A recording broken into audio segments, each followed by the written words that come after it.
A new baby's an exciting addition to the family. But there are problems, too. He's always asleep. When's he ever going to be any fun? All he ever does is eat and sleep. Yes, eat and sleep. And that's just about all you did, too, when you were a baby. You had to depend on your mother for all the things that you needed. She had to feed you, to bathe you, to put you down to sleep. As you grow older, you learn to do more and more things for yourself. Some of these things you do so often that they become habits. Everybody has habits. Dad likes to read his newspaper every evening in this same chair. It's one of his habits. Habits are things you do naturally without having to think about them. Martha first had to think each step when she tied a bow knot. Now she can do it easily and quickly.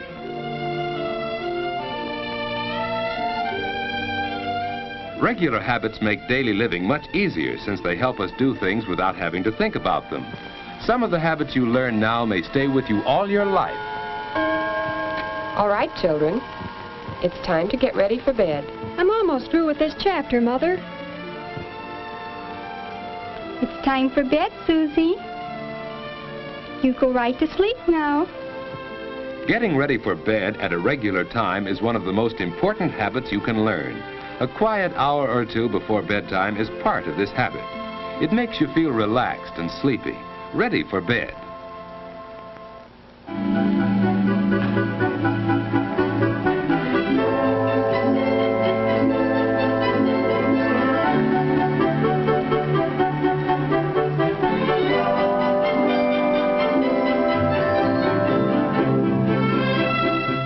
Washing up is part of the going to bed habit.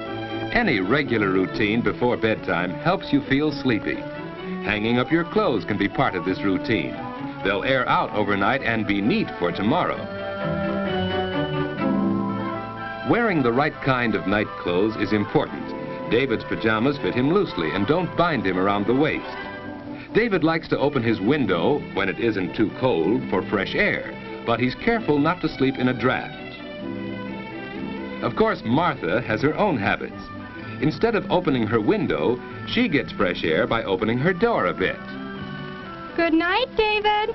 Good night, sis. David's bed is comfortable and the mattress isn't too soft. The covers on his bed are warm without being heavy. And so David's ready for bed at just about the usual time. Of course, he sometimes stays up later, but that doesn't happen often enough to change his going to bed habits. Now to sleep. Some people go right to sleep, others take longer. Because David has regular sleeping habits, he usually drops off very quickly.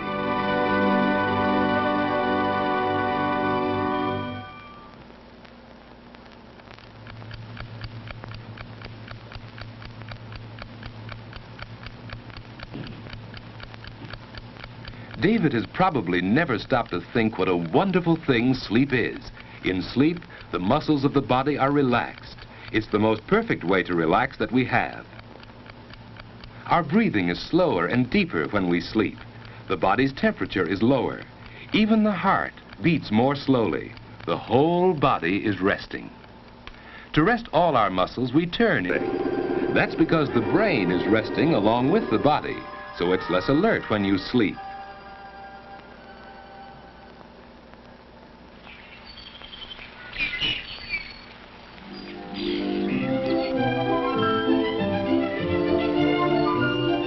After a good night's sleep, you usually wake up easily and naturally.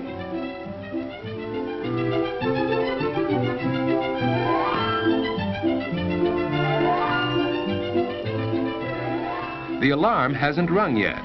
David finds that he usually wakes up before it goes off. Of course, it takes him a little while to get fully awake. You're never at your best until at least an hour or two afterwards. That's one reason why getting up early is so important.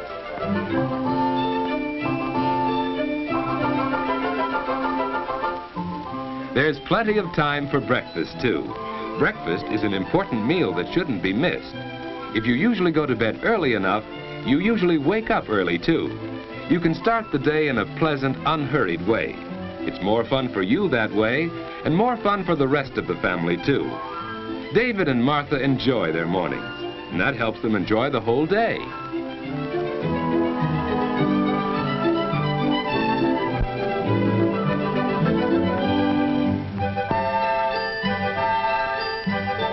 As the day goes on, you get more and more value from your regular sleeping habits. Plenty of sleep helps you to be bright and alert to the very end of the day. But what about bad sleeping habits? George just doesn't get enough sleep. And now in the afternoon, he's tired. It's hard for him to pay attention in class. When the teacher calls on him, George just can't seem to remember things that he really ought to know. George doesn't realize it, but his main trouble is bad sleeping habits. Last night, for instance... No, Muggsy. Don't rub me out. I didn't do it. Honest, I didn't. No rat's gonna squeal on me. You know too much, Limpy. You know I wouldn't sing, Muggsy. We've been pals too long. Slat saw you in the DA's office. Sure, I was there, but they didn't get nothing out of me. Then why was the coppers around here today? I don't know, Muggsy. I don't know. You squealed, that's why. You put the finger on me. You can't do it, Muggsy. You can't. You can't. Oh.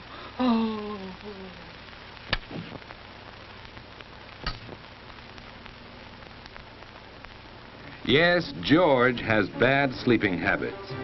And even when he finally does get into bed, he finds it hard to go to sleep. That's because he hasn't formed the habit of going to sleep at a regular time each night.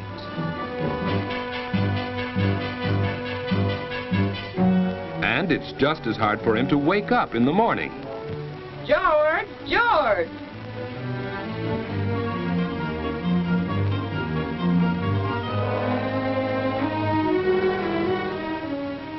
Get up, George.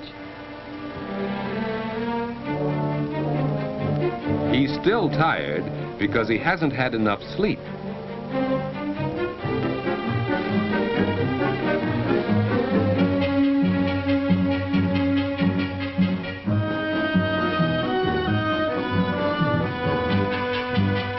Hey, Mom, where are my books? On the mantel, dear.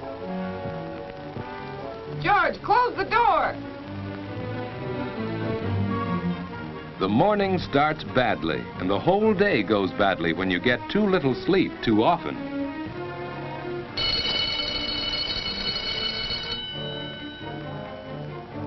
And even after class is over, you keep on paying the penalty for bad sleeping habits. You don't have much fun when you're tired and low in energy. Lack of sleep makes it hard for you to do your best. You just can't seem to get into the game and have fun the way the other fellows do.